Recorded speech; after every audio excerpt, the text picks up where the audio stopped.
ध्रुव, ध्रुव भाई, भाई वो देख। ध्रुव अपने हाथ में टॉर्च लिए आगे बढ़ा। दीवारों पर कुछ ऐसी तस्वीरें बनी थी जिसे देखकर उसे अपनी आंखों पर यकीन नहीं हुआ। अबे गांडू इधर आ, ये क्या आड़ी टेढ़ी डिजाइन बनी है दीवारों पर?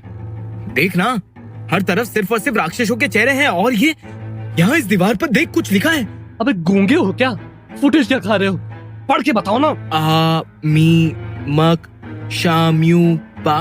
भाई हम गए तो सेम स्कूल थे, फिर तुम्हें ये अनोखी भाषा का ज्ञान कौन बरगद का फल खा के प्राप्त हुआ? अबे मुंह चोदी मत कर बे, आई कांट अंडरस्टैंड। कुछ पुरानी एंशिएंट लैंग्वेज लग रही है। अबे मद्रासी का मासूत्र होगा बेटा, तो मुंह से नहीं कहीं और से करते हैं, समझे? हटो बे यार, हमको देखने दो। वो गए हैं वही लोकल मिशनरी करके। माथा ना फिराओ इस वक्त, वरना यहीं खड़े खड़े काट देंगे। जान और लौड़े दोनों से हाथ धो बैठोगे। चलो इसी बहाने आज हाथ फाइनली धो लिया जाएगा। छी, साला गंदा आदमी। बाप का हाथ चूमेगा है? दूर हट, दूर हट साले मुट्ठल।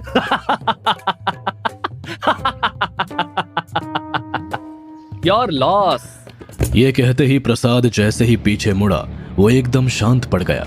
उसके हाव भाव बदल गए और एकाएक गंभीर होकर प्रसाद ने ध्रुव से कहा, ध्रुव, ध्रुव, अबे लौड़े क्या है बे, क्यों कांड में घुस रहा है? इधर ये वाली दीवार देख, इसमें कुत्ते बिल्ले काहे बने हैं भाई? ध्रुव ने दूसरी दीवार की तरफ देखा तो वहां एक अजीब सी चीज थी। ऐसा लग रहा था जैसे 4-5 लड़कियों का चेहरा हो और उनके साथ कई बिल्लियां बैठी हुई थी। आसमान पर कई काले पंछी उड़ रहे थे। ये सब बहुत शेडी जगह है भाई। देख, सारी दीवार की एक एक फोटो ले लेते हैं, कुछ तो मिलेगा इधर। इस चक्रव्यूह में पता नहीं किसका। अबे पता नहीं कौन से मनुष्य मुहूर्त में तुमसे मिले थे। कहाँ हमें हमारी लावण्या जी के गले में हाथ डालकर गंगा घाट पर पोर्ट्रेट निकालना है, और कहाँ तुम ये भूतनी लोग की फोटो लेने को कह रहे हो। हमारा तो कैप्शन भी एकदम रेडी था यार, गंगा किनारे हम हुए तुम्हारे। प्रसाद ने अपना फोन निकाला और दीवार पर बनी तस्वीरों की फोटोज लेने लगा। अजीब सी तस्वीरें थी, जैसे सारे राक्षसों के चेहरों को एक साथ किसी ने एक पन्ने में उतार दिया हो। और उससे ज्यादा डरावनी तस्वीर थी उन लड़कियों की जिनके चेहरे प्रसाद के सामने बनी हुई दीवार पर लगे हुए थे। उनकी प्रसाद ने कई तस्वीरें ली, लेकिन ऐसा लग रहा था मानो उन लड़कियों की आंखें जिंदा हो और वो प्रसाद को घूर रही हो। क्या घूर रहे हो बे? कॉलेज असाइनमेंट है। हाँ, कॉलेज असाइनमेंट के लिए कर रहे हैं ये सब।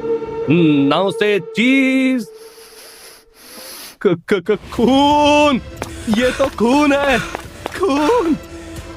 निषाद रे। क्या बोला तूने? अबे मुंह सी चुके हैं, हम क्या बोलेंगे? हाँ, हमारी कान की आवाज होगी, हटके चौराया हो रखी है, देखोगे? कुछ भी बोलता है गांडू।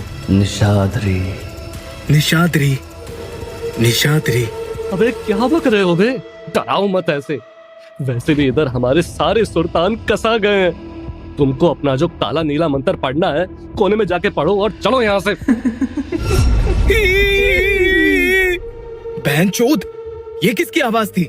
देखो, हम तुमको सही में बता रहे हैं, बहुत हो गया तुम्हारा मजाक। अब दे देंगे यही 2 लपड़ खींच के। कौन है? अबे पागल हो बे, कोई हॉरर मूवी चल रही है। भूतनी तुम्हारी आंखों में प्यार में देखेगी और अपना बदला भूल जाएगी। भागो यहाँ से, इससे पहले कि यहाँ दीवारों में एक हमारी भी फोटो टंग जाए। ये कहते ही ध्रुव और प्रसाद वहां से भाग खड़े हुए, पर भागने से पहले प्रसाद ने यह बिल्कुल भी ध्यान नहीं दिया कि ध्रुव के हाथों में कुछ किताबें थी, जिन्हें लेकर ध्रुव वहां से निकल गया। पर एक इतनी अपवित्र जगह से ध्रुव का इन किताबों का उठाना उसके लिए कितना सही होगा, ये ध्रुव खुद भी नहीं जानता था। ध्रुव और प्रसाद ने जो भी उन दीवारों पर देखा था और उस घर में सुना, उसके बाद उन दोनों के दिल की धड़कन जैसे बंद हो गई थी। भागते भागते दोनों अपने कमरे के अंदर आए और दरवाजा बंद करते ही धम से बिस्तर पर गिर गए। अबे ये कहाँ फंस गए बे? आगे प्रेत नगरी, पीछे चुड़ैल। चुप कर साले, सांस लेने दे, बहुत भगाया है तूने। भाई हम तो अपनी लड़कियों का सोच रहे हैं, ना जाने क्या होगा उनका। कहाँ हमें हमारी 23 गर्लफ्रेंड के साथ स्वयंवर करना था, और कहाँ इधर स्वर्ग नर्क के डेली सोप ऑन है। अचानक से प्रसाद को लगा कि कोई इसके पैरों में अपने कोमल हाथ फेर रहा है। उसने आराम से बिस्तर पर फैलते हुए ध्रुव से कहा, अबे तुम्हारे हाथ कब से इतने कोमल हो गए बे? एकदम हमारी कोमल जी की याद आ गई, ऐसे ही हाथ फेरा करती थी। पागल हो गया है साले, तुमसे गंदे आदमी को हम हाथ ना लगाएं अब। अरे तो हम लगा लेते हैं हाथ, मुंह तो वैसे भी तुम्हारा लौड़े जैसा ही है। भाग भोसड़ी के। आओ हुजूर तुमको सितारों में ले चले। I like how tough you are। ऐसा गठीला बदन तो मुझे चाहिए था। क्या सही आवाज है, एकदम कोकिल कन्या मालूम हो रही है। ओह फक, साले ठरकी भूतनी जी हैं? हैं? प्रसाद तुरंत पीछे की तरफ पलटा तो उसके पैरों से हसीना ने उसे अपनी तरफ खींच लिया। प्रसाद के चेहरे से टपकते हुए पसीने को देखकर हसीना ने कहा, डर रहे हो मुझसे? डरने की कोई बात नहीं है। हसीना प्रसाद के शरीर पर हाथ फेरते हुए आगे बोली, बस कुछ देर की बात है, फिर तुम और ध्रुव मेरे और हम तीनों के होगे भूतिया फेरे। अबे खड़े खड़े देख क्या रहे हो?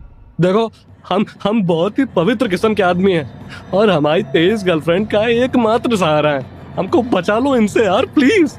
ये देसी होममेड पॉर्न देखने नहीं आई हूं मैं यहाँ।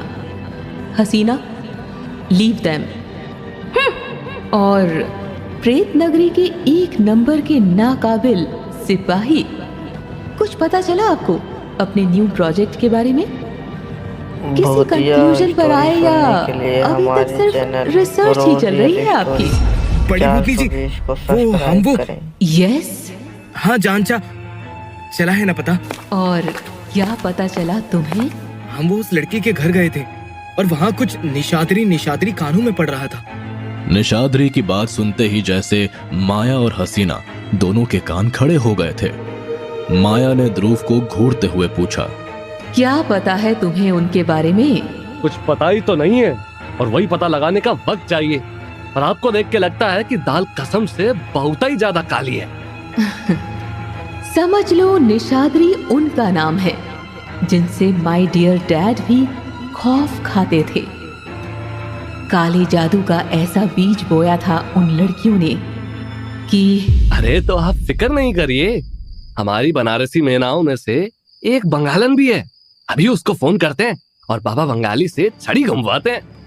माया, हसीना और ध्रुव उसे घूर कर देखते हैं। फिर हसीना ने दोनों की तरफ देखते हुए कहा, खैर, as much as I remember, they were cruel। पर उनके पूरे वंश को खत्म हुए तो सालों हो गए, तो तुम्हारी ये सृष्टि यहाँ कैसे फंस गई? कोई तो कनेक्शन डेफिनेटली होगा और तुम दोनों को अब किसी भी तरह उस लड़की का सच भी पता लगाना होगा। और अगर निशादरी एग्जिस्ट करती है तो मेक श्योर कि तुम उनकी बलि ना चढ़ जाओ। प्रेत नगरी की सारी आत्माओं से ज्यादा खतरनाक वो 17 लड़कियां हैं। डोंट वरी, अगर उन लोगों ने तुम्हारी आत्माओं को बख्श दिया तो मैं तुम दोनों के साथ फिर भी खेलूंगी।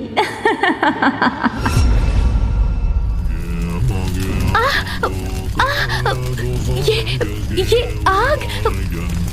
सृष्टि ने जैसे ही अपनी आंखें खोली वो हैरान रह गई थी। उसकी आंखों के सामने का मंजर ठीक ऐसा था जैसे ये सारी चीजें बहुत पहले हो चुकी थी। चेहरे पर खौफ लिए सृष्टि चीखने लगी, बंद करो इस मंत्र को। सृष्टि जैसे तैसे जमीन से उठी। उसे ऐसा एहसास हुआ जैसे उसका पूरा बदन किसी ने आग में जला दिया हो। वो भागते हुए कमरे के दूसरी तरफ जा रही थी, पर अचानक से 17 लड़कियों ने वही मंत्र पढ़ते हुए उसे बुरी तरह से घेर लिया था। उनका सफेद चेहरा, लाल भयानक आंखें सृष्टि को घूर कर लगातार मंत्र पढ़ रही थी। तुम लोग यहाँ नहीं हो सकते। तुम लोग यहाँ नहीं हो सकते। सृष्टि ने अपनी आंखें बंद की और खुद को शांत करने की पूरी तरह कोशिश की। अचानक से सब कुछ अपने आप शांत पड़ गया और चारों तरफ एक अजीब सी हंसी गूंजी।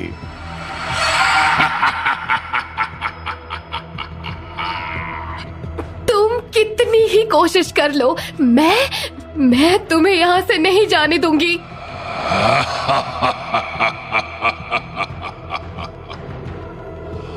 हम यहाँ से जाना भी नहीं चाहते।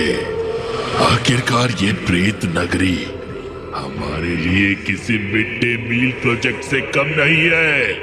पर तुम्हें हम कैसे बख्श दें?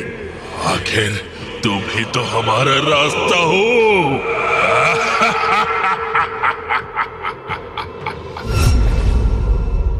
रात गहरी होती जा रही थी। जहां प्रसाद कमरे के एक तरफ टांगे फैलाए खराटे भरते हुए सो रहा था, वहीं ध्रुव अपने स्टडी टेबल पर जो सृष्टि की रखी हुई किताबें एक एक कर पढ़ रहा था।